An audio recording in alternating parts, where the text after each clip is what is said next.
सभ्यता। अब जिस प्रकार से हमने प्रश्न कवर किए थे, कल स्टार्ट ही हमने प्रश्नों से किया था। टॉपिक को स्टार्ट की प्रश्न का क्या आधार होगा, इस समय इस टॉपिक से प्रश्न बनने के क्या आधार होंगे, सबसे पहले उसी आधार को लेकर चलना पड़ता है। तो देखिए सबसे पहले हम यहाँ चर्चा कर लेते हैं परिचय। जब तक हमें परिचय नहीं पता किसी भी चीज का, तो उससे आगे तो पढ़ने का मतलब ही नहीं है। तो सबसे पहले हम इसका परिचय देखते हैं कि कहाँ स्थित है, उत्खनन किसने करवाया और उत्खनन कब हुआ और उत्खनन से क्या क्या प्राप्त हुआ। गुड आफ्टरनून देवाराम जाट, धन्यवाद भाई, खुश रहो। आर के स्टडी, बहुत बहुत बढ़िया, आपका भी स्वागत है। परिचय की बात कर रहे हैं तो देखो बैराट की सभ्यता जयपुर जिले में है। कौन से जिले में भाई? जयपुर जिले में है। और जयपुर जिले का जो क्षेत्र है वो है शाहपुरा क्षेत्र। जयपुर जिले का शाहपुरा क्षेत्र।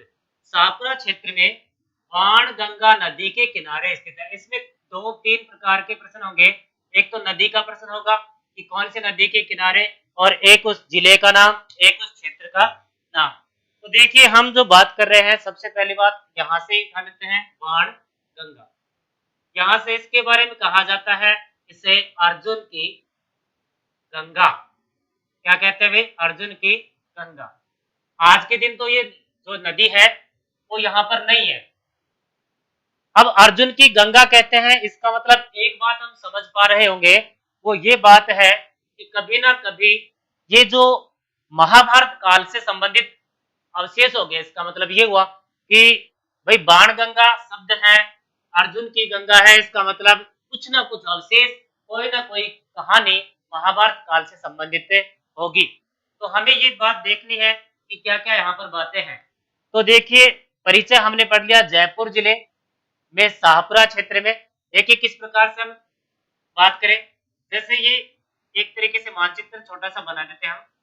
ये सड़क है और ये जो है ये है NH8। हम अच्छी तरह जानते हैं इधर दिल्ली और इधर जयपुर, ठीक है। जयपुर से कुछ दूरी पे NH8 पर चलेंगे तो यहाँ से एक कस्बा आएगा। इस कस्बे का नाम है शाहपुरा। कस्बे का नाम क्या है भाई? शाहपुरा। इस शाहपुरा कस्बे से सड़क जाती है, ये जो रोड जा रहा है सड़क, ये जा रहा है अलवर की ओर। किधर जा रहा है? अलवर की ओर। और यहाँ लगभग सीमा पर ये बैराट की सभ्यता है यहाँ पर, ठीक है। तो जयपुर और अलवर की सीमावर्ती क्षेत्र माना जाता है। जयपुर और अलवर का क्या माना जाता है? हाँ, जो पानी से नहाता है वो सिर्फ लिबास बदलता है, और जो नहाता है पसीने की स्याही से वो एक दिन इतिहास बदलता है। बहुत बहुत बढ़िया आर के स्टडी। तो देखिए जयपुर जिले की बात कर रहे थे हम, और बैराट सभ्यता की, ये तो है उसका परिचय। इस प्रकार से बैराट की सभ्यता स्थित है। एक बात यहाँ शाहपुरा क्षेत्र में। अब बात करें जो बैराट जो शब्द है, इसका प्राचीन नाम विराट नगर है। देखो कमाल की बात, प्राचीन नाम क्या है भाई? विराट नगर। अब देखिए हम बात करें विराट नगर। विराट नगर प्राचीन समय में क्या क्या रहा, क्या क्या नहीं, उसकी भी हम चर्चा कर लेते हैं। पहली बात तो हम कर लेते हैं इस सभ्यता की खोज। सर्वप्रथम खोज, अलग अलग व्यक्तित्व को नाम आएंगे, अलग अलग व्यक्तित्व का नाम में हमें क्या ध्यान रखना है?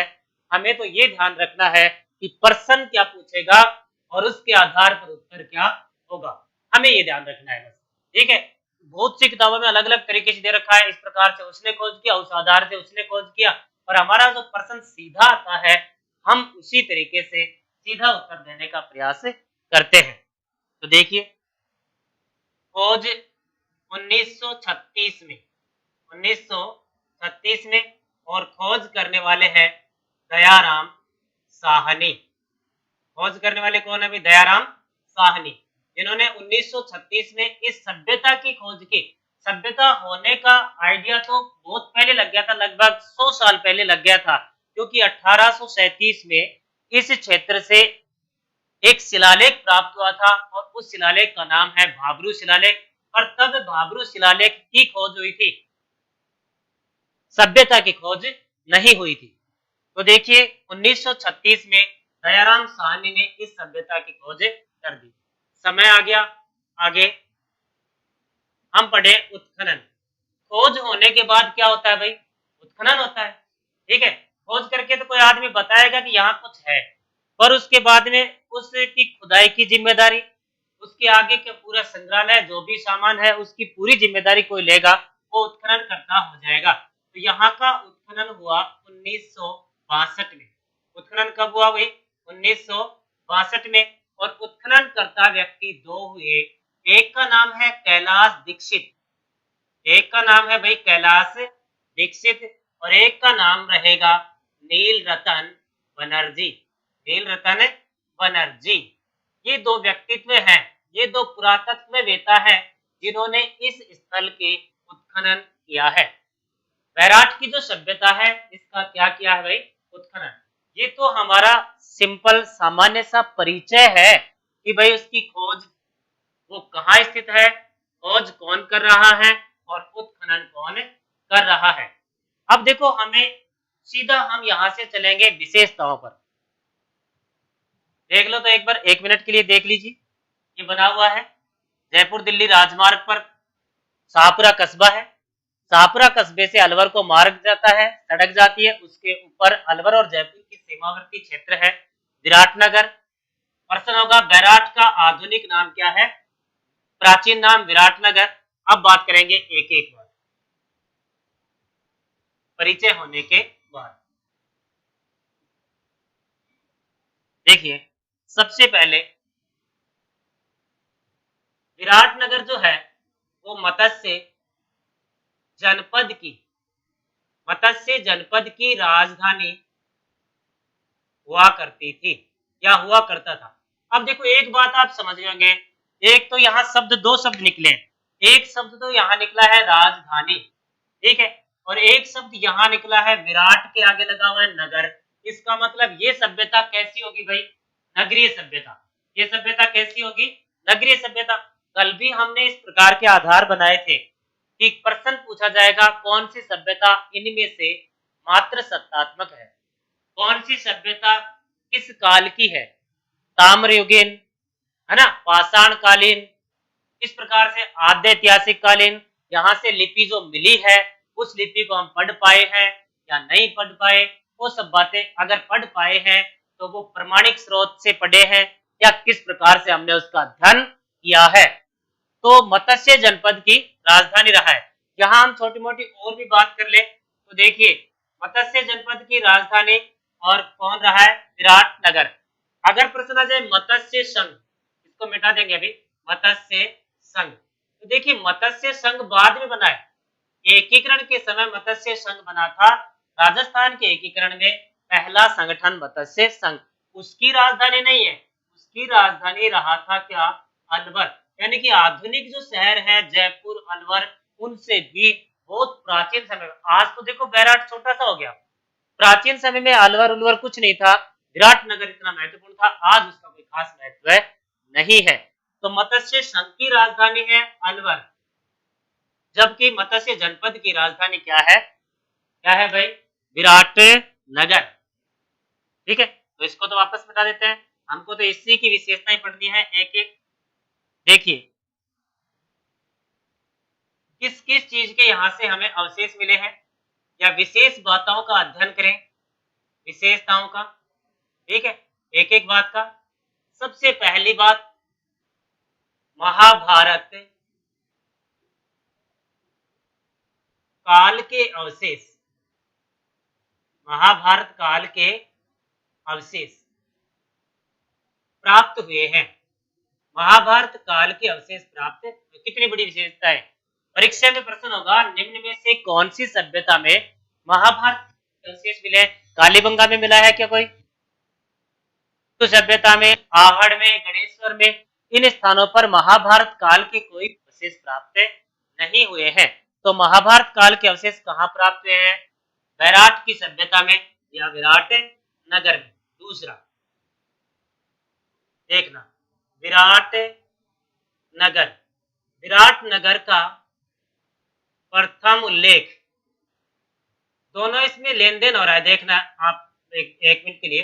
विराटनगर का प्रथम उल्लेख महाभारत में हुआ है। देखो दो अलग अलग बातें हैं। विराटनगर का प्रथम उल्लेख महाभारत में हुआ है। देखो महाभारत के अवशेष विराटनगर में मिले हैं और विराटनगर का पहला उल्लेख कहां हुआ है भाई? महाभारत में हुआ है। ये बात ठीक है। नेक्स्ट बात, तीसरी बात करें, ये विशेषता ही चल रही है। क्या चल रही है? विशेषता ही चल रही है। अगर हम तीसरी चर्चा करें तो तीसरी क्या चर्चा हो सकती है? महाभारत काल के अवशेष प्राप्त हुए और महाभारत में ही इसका उल्लेख हुआ है। तीसरा मौर्य कालीन अवशेष, मौर्य कालीन अवशेष। भाई सिंपल सी बात है, अभी अभी हमने एक बात की थी कि यहाँ से शिलालेख बहुत पहले मिल गया था और वो शिलालेख जो है वो सम्राट अशोक का था। किसका था भाई? सम्राट अशोक। सम्राट अशोक के बारे में कहा जाता है कि महान शासकों की सूची में, महान शासकों की कतार में हजारों शासक खड़े हैं कि किंतु उनमें पहला जो शासक है वो सम्राट अशोक है। एक लंबी कतार लगी हुई है महान शासकों की। बहुत से लोग कहते हैं, कोई कहता है नेपोलियन महान, कोई कहता है समुद्रगुप्त महान, कोई कहता है अकबर महान, कोई कहता है महाराणा प्रताप महान। ऐसे महान शासकों की एक लंबी कतार है और इतिहासकार कहता है उस लंबी कतार में पहला शासक जो है वो सम्राट अशोक ही है। ठीक है, जिसने पहली बार ग्रंथों की जो बातें हैं, बड़े बड़े ग्रंथों की बात आपने सुना होगा, जैन धर्म में भी है, बहुत बड़े बड़े ग्रंथों में है ये बात, जियो और जीने दो। इस बात को वास्तविक अपने जीवन में उतारने वाले जो सम्राट थे वो अशोक सम्राट का यहाँ से शिलालेख मिला है। और अशोक सम्राट कौन से काल के रहे हैं? मौर्य काल के। तो यहाँ से मौर्य कालीन अवशेष प्राप्त हुए हैं, मौर्य कालीन अवशेष भी प्राप्त हुए हैं। नंबर 4 की बात करें, नंबर 4 समझना, महाजनपद, महाजनपद कालीन अवशेष। ध्यान रखना, महाजनपद कालीन अवशेष भी प्राप्त हुए हैं। अब महाजनपद समझना, महाजनपद, महाजनपद का परीक्षाओं में बार बार प्रश्न आता रहता है। और क्या प्रश्न आता है महाजनपद का? कि महाजनपद कितने हैं? ध्यान देना, महाजनपद है 16। कितने भाई? 16। और 16 महाजनपदों का पहली बार उल्लेख बौद्ध धर्म में ही होता है, बौद्ध धर्म के ग्रंथ में होता है। उस ग्रंथ का नाम था अंगुत्तर निकाय। ग्रंथ का क्या नाम है भाई? अंगुत्तर निकाय। समझ पा रहे होंगे मेरे ख्याल से आप। उत्तर निकाय में 16 महाजनपदों का उल्लेख है। ये प्रश्न कम से कम 5 बार परीक्षाओं में आया है, चाहे वो राजस्थान की परीक्षा हो, चाहे वो सेंटर की परीक्षा हो, लेकिन कम से कम 5 बार परीक्षा में आया हुआ प्रश्न है। अंगुत्तर निकाय बौद्ध धर्म का ग्रंथ है जिसमें महाजनपद 16 महाजनपदों का उल्लेख हुआ है। जब महाजनपद कालीन अवशेष यहाँ से मिल रहे हैं तो सिंपल सी ये बात है कि महाजनपद के समय बौद्ध धर्म की बात चल रही है, तो यहाँ से बौद्ध धर्म के अवशेष, बौद्ध धर्म के अवशेष भी मिले हैं। इतनी बातें हुई है, बौद्ध धर्म के अवशेष भी प्राप्त हुए हैं। आगे हम बात करें और क्या क्या प्राप्त हुआ है, देखिए नंबर 5 स्टेप ले हम। नंबर 5 है लौह युगीन सभ्यता, लौह युगीन सभ्यता। कितनी बड़ी बात है, कल भी हम बात कर रहे थे ना, किसी सभ्यता को हम कहेंगे कांस्य युगीन, क्या आधार है कि उस काल में सर्वाधिक प्रयोग जो है वो कांसे का हुआ होगा। और कल ये बात भी रखी गई थी कि कांसा किससे बनता है? तांबा और टिन से बनाया जाता था। अभी हमारी यहाँ बात चल रही है कि ये जो बैराट की सभ्यता है वो कैसी सभ्यता है? लौह युगीन सभ्यता है। नेक्स्ट विशेषता हम देखें, देखिए नेक्स्ट विशेषता क्या होगी? लौह युगीन सभ्यता। अगली विशेषता है नगरीय सभ्यता, नगरीय सभ्यता। ठीक है, साथ में नगर जहां होगा वहां सभ्यता क्या होगी? मात्र सत्तात्मक सभ्यता। नगरीय सभ्यता भी है और साथ में मात्र सत्तात्मक सभ्यता भी है। और हम बात करें तो प्रागैतिहासिक कालीन सभ्यता है। इसमें दोनों बातें हैं, प्रागैतिहासिक भी है और आद्य ऐतिहासिक भी है। प्रागैतिहासिक और कैसी भाई, आद्य ऐतिहासिक सभ्यता। प्रागैतिहासिक वो समय है जिस समय किसी भी प्रकार के लिखित अवशेष हमें प्राप्त नहीं हुए हैं, और आद्य ऐतिहासिक वो समय है जिसमें लिखित अवशेष तो मिल गए पर उन लिखित अवशेषों को आज तक कोई पढ़ नहीं पाया है। तो बैराट की सभ्यता का ये तो है सामान्य परिचय। ये क्या है भाई, सामान्य परिचय। आप देख सकते हो महाभारत काल के अवशेष मिले हैं, विराटनगर का पहला उल्लेख महाभारत ग्रंथ में हुआ है, मौर्य काल के अवशेष मिले हैं, महाजनपद काल के अवशेष मिले हैं। महाजनपद काल लगभग 600 ईसा पूर्व के आसपास है, ध्यान रखना 600 ईसा पूर्व है। मैं आपको बता देता हूं, ठीक है, किस प्रकार से है। महाजनपद काल की हम बात कर रहे हैं। सबसे पहले जन बना, वैदिक काल में क्या बना, जन। जन से बड़ा होकर जनपद बना और जनपद से बड़ा होकर महाजनपद बना है। इस प्रकार से 3 इकाई, फिर महाजनपद से बड़ा होकर एक राज्य बन गया। आधुनिक समय में हम जिसे राज्य कहते हैं वो पहले महाजनपद था, उससे पहले जनपद था और उससे पहले जन था। तो जन वैदिक काल में था, ठीक है, और जनपद उत्तर वैदिक काल में था, और महाजनपद महाजनपद काल में ही था, और राज्य आ गया मौर्य काल में। मौर्य काल में आते आते भारत में व्यवस्थित राज्य की शुरुआत हो गई थी। मौर्य काल में आते आते भारत में कैसे राज्य की शुरुआत हो गई भी, व्यवस्थित राज्य की क्या हो गई शुरुआत। अब इससे आगे की क्या विशेषताएं रही हैं उनका हम अध्ययन कर ले। 1 मिनट के लिए आप स्क्रीनशॉट लीजिए।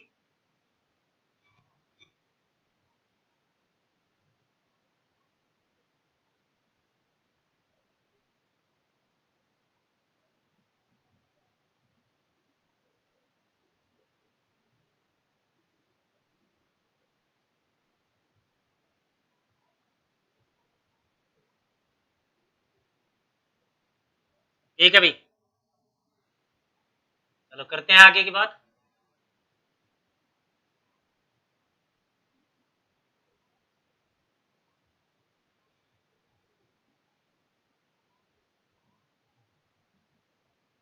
अब जो हमने अभी अभी चर्चा की है कि भाई यहाँ पर किस किस काल के अवशेष मिले हैं, उन्हीं कालों में कौन कौन से अवशेष मिले हैं उनकी हम चर्चा कर लेते हैं। तो देखिए यहां से एक विशेषता, यहां से भाई 3 पहाड़ियां प्राप्त हुई हैं, या 3 पहाड़ियां हैं प्राप्त क्या हुई हैं, यहाँ 3 पहाड़ियां हैं, ठीक है। एक पहाड़ी चलो इस प्रकार से देख लीजिए, एक पहाड़ी ये है और इसका नाम है बीजक की पहाड़ी, बीजक की पहाड़ी, ठीक है। एक पहाड़ी यहां है, इसका नाम है गणेश पहाड़ी, और एक और है इसका नाम है भीम की पहाड़ी, भीम की पहाड़ी। ये 3 डूंगरी है या 3 चट्टाने या 3 पहाड़ है। इन तीनों से हमें मौर्य काल में विभिन्न प्रकार के अवशेष प्राप्त हुए हैं। तो पहला ही अवशेष देखिए बीजक की पहाड़ी से क्या मिला है। पहला अवशेष देखिए बीजक की पहाड़ी से मिला है भाब्रू शिलालेख। क्या मिला है भाब्रू शिलालेख। ध्यान रखना कौन से वंश का है, मौर्य वंश का, मौर्य काल का। भाब्रू शिलालेख हमें कौन सी पहाड़ी से मिला है, बीजक की पहाड़ी से, ठीक है। अब देखिए कौन सी भाषा में है, पाली भाषा में। कौन सी भाषा में, पाली भाषा में। और हम बात करें लिपि की, बात करें ब्राह्मी लिपि में, और आज के दिन कलकत्ता में है। आज के दिन कहां है भाई, कलकत्ता में। कलकत्ता में इसे भेजा गया था 1840 में, ठीक है। इसकी खोज, ध्यान रखना इसकी खोज कर रहे हैं, सभ्यता की खोज नहीं। इसकी खोज हो चुकी थी 1837 में, और 1837 में इसकी खोज की गई थी कैप्टन रॉबर्ट के द्वारा। बहुत सी किताबों में रॉबर्ट या बर्ट मिलता है, बहुत सी किताबों में रॉबर्ट भी मिलता है और बर्ट भी मिलता है।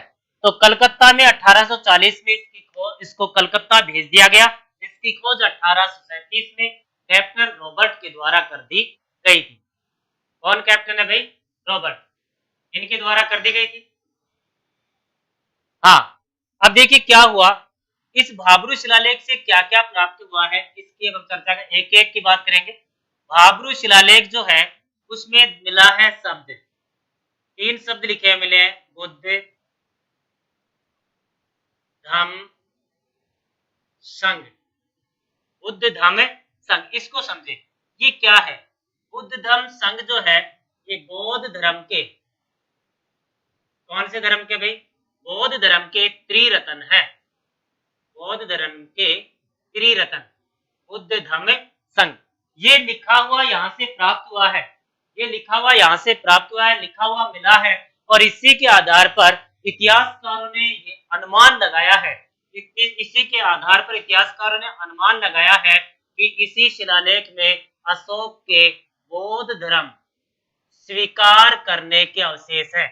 अशोक के बौद्ध धर्म स्वीकार करने के अवशेष इसी शिलालेख से प्राप्त होते हैं। और शिलालेख कौन सा है हमारा? भाब्रू शिलालेख से हमें ये पता लगता है कि अशोक ने बौद्ध धर्म स्वीकार कर लिया था। नहीं तो हम जानते हैं, इधर चर्चा कर ले कि अशोक जो है वो मूल रूप से शैव था। अशोक मूल रूप से क्या था भाई? शैव। किंतु बौद्ध धर्म के साधु उपगुप्त ने उनको बौद्ध धर्म में शामिल करवा दिया। उपगुप्त ने उनको बौद्ध धर्म में दीक्षित कर दिया। समझ पा रहे होंगे भाई, कौन से धर्म में दीक्षित कर दिया? बौद्ध धर्म में। ठीक है, तो बीजक की पहाड़ी से हमें नंबर 1 चीज प्राप्त हो गया, और वो क्या है? भाब्रू शिलालेख। हमने एक एक चर्चा की है।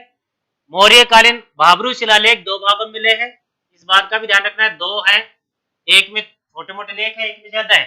जिसमें ज्यादा लेख है वो कलकत्ता पहुंचा दिया गया है। कहां पहुंचा दिया गया? कलकत्ता। देखिए, शिलालेख की भाषा पाली है, लिपि ब्राह्मी है, और कलकत्ता में है, 1840 में पहुंचा दिया गया इसको। वर्तमान में कलकत्ता में एशियाटिक सोसाइटी ऑफ बंगाल जो है संस्था, वहां रख दिया गया है। ठीक है, इसकी खोज 1837 में कैप्टन रॉबर्ट ने की। इसमें लिखे हैं बौद्ध धर्म के त्रिरत्न बुद्ध, धम्म, संघ। इससे प्रकट होता है कि अशोक ने बौद्ध धर्म को स्वीकार कर लिया। अशोक ने कौन से धर्म को स्वीकार कर लिया? बौद्ध धर्म को। ठीक है, आगे चले। अब बीजक की पहाड़ी से और क्या प्राप्त हुआ है? यहाँ बड़ी बड़ी चट्टाने मिली है। यहाँ बड़ी बड़ी क्या मिली है? चट्टाने। ठीक है, इनको कहा जाता है भीम के गट्टे। खेलने के होते हैं। ठीक है, बड़े बड़े पत्थर, छोटे छोटे पत्थर, छोटे छोटे बच्चे उछाल उछाल कर खेलते हैं। तो यहाँ बड़ी बड़ी चट्टाने हैं, इनको कहा जाता है भीम के गट्टे।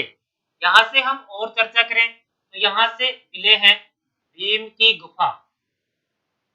भीम की गुफा क्या मिला है भाई? यहाँ से भीम की गुफा। अब सोच सकते हो, हम एक तरफ तो ये चर्चा करते हैं कि भीम जो है वो विशालकाय शरीर का व्यक्ति है, ठीक है, और एक तरफ हम ये भी चर्चा कर रहे हैं कि गुफा है उसमें भीम रहता है, और गुफा मेरी खुद की देखी हुई है, वो इतनी सक्रिय है कि उसमें एक आदमी आज के दिन भी नहीं घुस सकता। तो उस समय का मानव कैसे, उस समय का विशालकाय शरीर कैसे जाता होगा? और हम जो क्या करें, जो आ रहा है लेखन में, जो पढ़ने में मिल रहा है वो हम पढ़ रहे हैं। तो भीम की गुफा मिली है। भीम की गुफा को कहा जाता है पुरातत्व का चित्रशाला। भीम की गुफा को पुरातत्व का चित्रशाला कहा जाता है, यानी कि पुरातत्व प्राचीनता। पुरातत्व का मतलब क्या भी? प्राचीनता, और प्राचीनता का चित्रशाला भीम की गुफा। ये जो गुफा बनी है ना, इस गुफा में पत्थरों से खोद खोद कर और बारीक बारीक चित्र बनाए गए हैं। किससे खोद कर भाई? पत्थरों से। ठीक है, पहले हम एक पहाड़ी को पढ़ लेते हैं, फिर बाद में दूसरी पहाड़ी पर चर्चा करेंगे। देखिए, हम पढ़ रहे हैं बीजक की पहाड़ी से। बीजक की पहाड़ी से हमें मिली है शंख लिपि। शंख लिपि। अब जो शंख मिल गया, शंख लिपि मिल गई, इसको कोई पढ़ पाएगा क्या? कोई भी नहीं पढ़ पाता।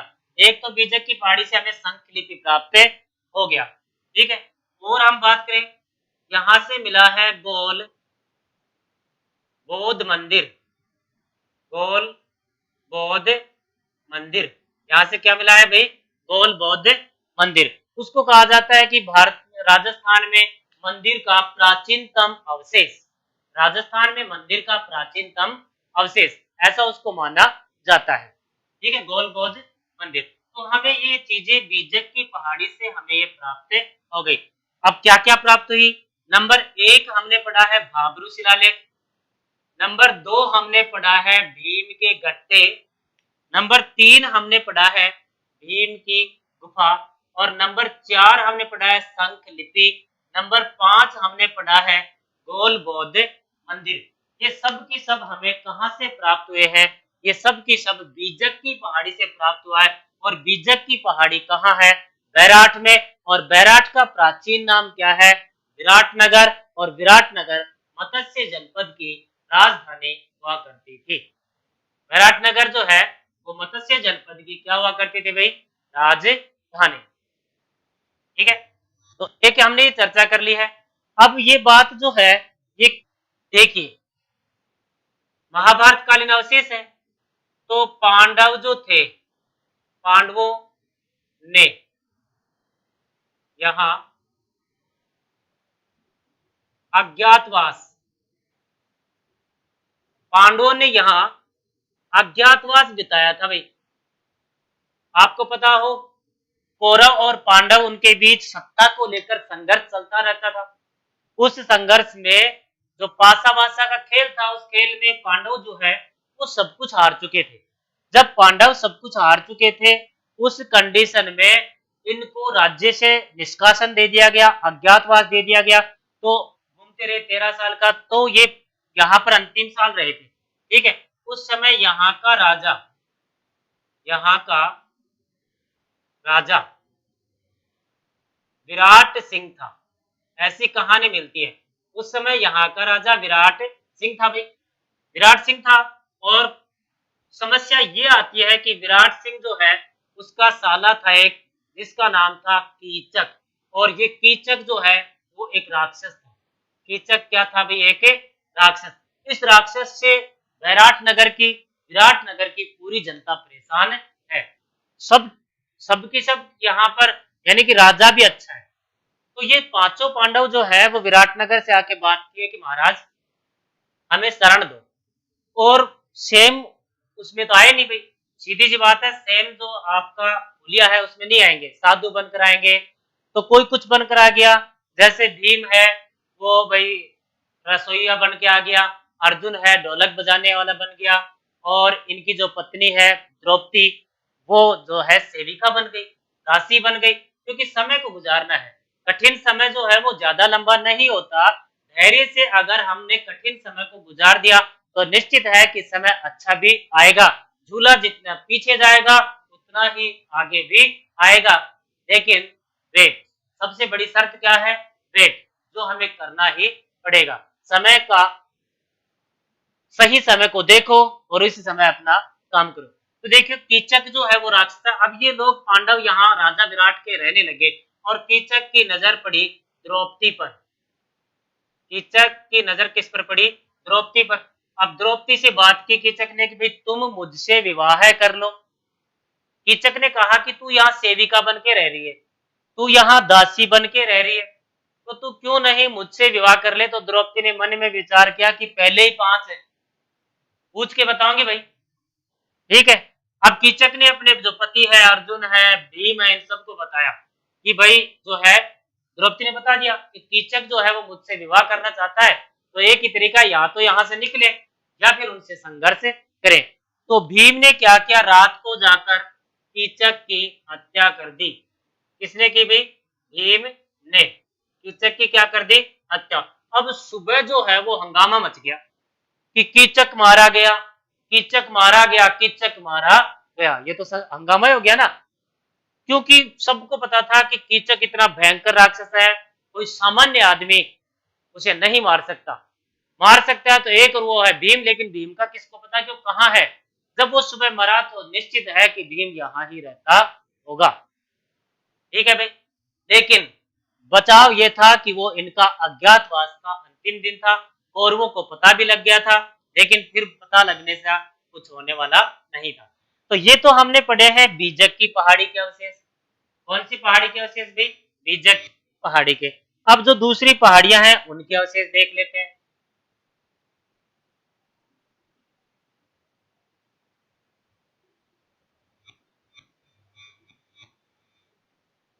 हाँ देखिए भाई,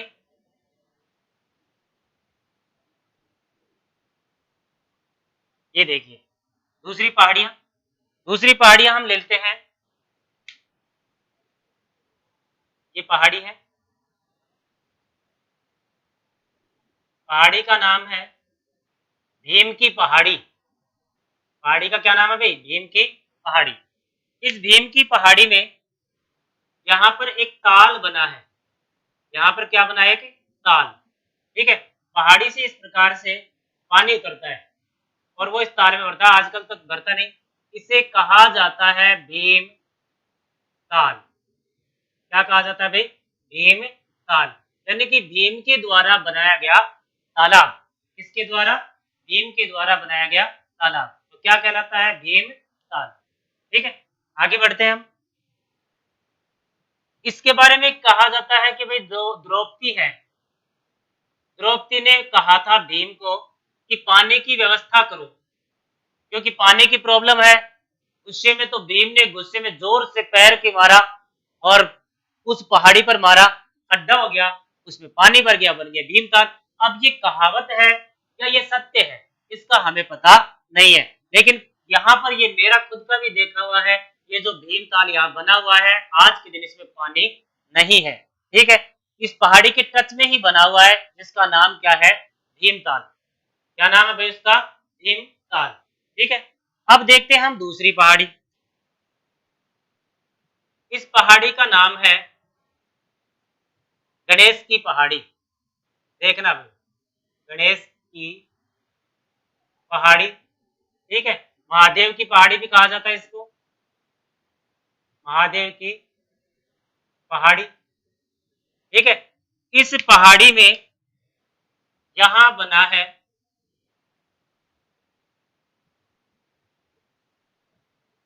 यहां बना है गणेश मंदिर। क्या बना है भाई? गणेश मंदिर। एक पहाड़ जो है वो, एक चट्टान जो है वो ऊपर अपने आप ही निकला है। किसी भी प्राकृतिक घटना से, किसी भी भूगर्भिक घटना से एक चट्टान जो है वो ऊपर निकला हुआ है और उसकी आकृति गणेश जैसी बनी हुई है। उसे गणेश मंदिर का नाम दिया गया है। कहा जाता है कि ये मंदिर जो है, ये मंदिर चमत्कारी मंदिर है। कैसा मंदिर है भाई? चमत्कारी मंदिर। तो प्रसिद्ध गणेश मंदिर महादेव की पहाड़ी से हमें प्राप्त हुआ है। कौन सी पहाड़ी से भाई? महादेव की पहाड़ी से हमें प्राप्त हुआ है। आगे बढ़ते हैं। अभी तक हमने जो अवशेष पढ़े हैं, वो अवशेष हमने पढ़े हैं महाजनपद काल के, मौर्य काल के या महाभारत काल के। अब जो हमारे अवशेष होंगे, वो अवशेष होंगे उससे आगे के, यानी कि मुगल काल के, समझो आप। ठीक है, चलो तो बात करते हैं मुगल काल से पूर्व है। छोटी सी बात और करेंगे हम यहाँ। देखिए, चीनी यात्री, चीनी यात्री हवेनसांग, चीनी यात्री हवेनसांग ने यहाँ की यात्रा की। चीनी यात्री हवेनसांग ने यहाँ की क्या की भाई? यात्रा। कब की? 634 ईसा पूर्व में, 634 ईस्वी में, 634 ईस्वी में यहाँ की क्या की भाई? यात्रा। हेनसांग जो है, इसे कहा जाता है यात्रियों का, बहुत नाम है वैसे तो, राजकुमार। यात्रियों का राजकुमार इसे कहा जाता है। इसकी जो किताब है उसकी हम बात करें, इसने ग्रंथ की रचना की है या यात्रा वृत्तांत की रचना की है, उसका नाम है सीयू की। क्या नाम है भाई? सीयू की। सीयू की में इसने 72 राज्यों का उल्लेख किया है। कितने राज्यों का? 72 राज्यों का उल्लेख किया है। ठीक है, अब ये वहां क्यों गया है? बहुत जगह पर यात्रा की थी, हर्षवर्धन के समय में आया था, किसके समय में भाई? हर्षवर्धन के समय, और हर्षवर्धन के काल में, हर्षवर्धन के राज्य में ही ज्यादातर रहा था हेनसांग। अब हम बात कर रहे हैं कि हेनसांग की जीवनी जो है, हेनसांग जो है उसका एक दोस्त भी आया था, उसका नाम था हुइली। दोस्त का नाम क्या था भाई? हुइली। और हुइली ने लिखा है हेनसांग की जीवनी। क्या लिखा है? हेनसांग की जीवनी। तो इसने यात्रा यहाँ की क्यों की है, इसको क्या प्रॉब्लम है? तो इसको प्रॉब्लम यह है कि बैराट बौद्ध धर्म, बैराट जो है वो बौद्ध धर्म की सांस्कृतिक राजधानी है। बौद्ध धर्म की क्या है भाई? सांस्कृतिक राजधानी। क्यों है सांस्कृतिक राजधानी? क्योंकि बौद्ध धर्म के बहुत ज्यादा संस्कृति के, बौद्ध धर्म धार्मिक संस्कृति के यहाँ से बहुत ज्यादा अवशेष हमें प्राप्त हुए हैं। इसलिए यहाँ पर हम बात करें तो ये बात है, इसलिए हेनसांग जो है वहां गया। आगे बात करते हैं। अब बात करें मुगल काल में आ जाते हैं। मुगल काल में देखें, मिर्जा राजा मानसिंह, मिर्जा राजा मानसिंह ने यहाँ पंचमहला, मिर्जा राजा मानसिंह ने यहाँ पंचमहला भवन बनवाया था। पंचमहला क्या बनवाया था भाई? भवन। पंचमहला भवन बनवाया था। ये पंचमहला भवन क्या काम आता है देखना, ये काम आता है अकबर के, किसके भी? अकबर के विश्राम के लिए, अकबर के विश्राम के लिए। अकबर जो है वो समय समय पर, अकबर जो है भाई वो समय समय पर आगरा से अजमेर की यात्रा किया करता था। आप सब जानते हो अजमेर में ख्वाजा मोइनुद्दीन चिश्ती की दरगाह है, और उस दरगाह पर जियारत करने अकबर सर्वाधिक आया था। जब अकबर आता रहता था तो उसके लिए रेस्ट करने के लिए मिर्जा राजा मानसिंह ने बैराट में पंचमहला भवन बनवाया था। एक बात। नेक्स्ट नेक्स्ट देखिए भाई, अकबर ने यहां टकसाल बनवाया। अकबर ने यहां क्या बनवाया भाई? टकसाल। समझ गए होंगे टकसाल क्या है? टकसाल क्या है भाई? समझ गए होंगे। टकसाल है सिक्के बनाने, सिक्के ढालने के उद्योग समझे, कि फैक्ट्री समझे, केंद्र समझे। सिक्के ढालने का केंद्र, सिक्के ढालने का उद्योग, सिक्के ढालने की फैक्ट्री। तो अकबर ने यहाँ पर प्रश्न होगा, निम्न में से कौन सी सभ्यता, कौन से पुरातात्विक स्थल पर अकबर ने टकसाल का निर्माण करवाया था? तो आपके सामने प्रश्न है। ये तो है अकबर के समय की बात। और आगे चलते हैं हम।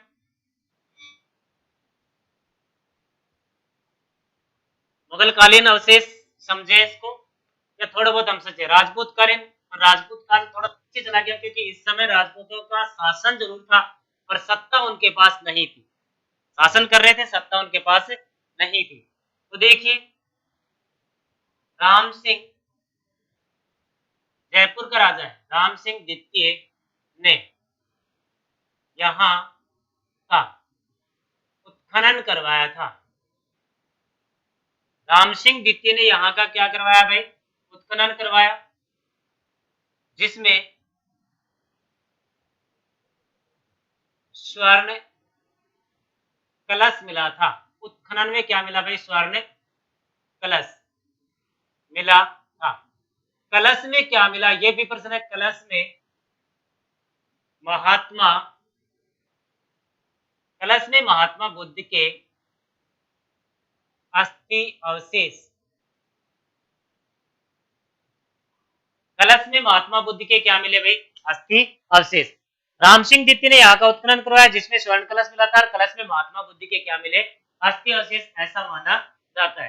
ठीक है, तो देखिए यहाँ पर दो बातें हुई। एक तो लिपि कितनी मिली है? दो, एक ब्राह्मी लिपि और एक संख लिपि। ठीक है, चट्टाने मिली है, पहाड़ियां मिली है तीन। बीजक की पहाड़ी पर चट्टान, चट्टान पर मंदिर कालका माता का, वो आधुनिक है, सभ्यता के समय का नहीं है। ठीक है, तो लगभग लगभग इस प्रकार से यहाँ पर हमने सारी बातें कर ली है। ठीक है, प्राचीन समय का एक बार हम चाहे तो फिर से देख सकते हैं एक बार। हाँ, देखिए अब देखिए क्या क्या अवशेष मिले, एक सेकंड के लिए बात करें। महाभारत काल, महाभारत काल, समझना महाभारत काल का क्या अवशेष मिला है। अब मैं एक एक बताता हूँ। मिला है भीम की गुफा, भीम की गुफा, ठीक है, भीमताल, भीम की गुफा, भीमताल, भीम गट्टे, भीम गट्टे, ठीक है। अगली बात,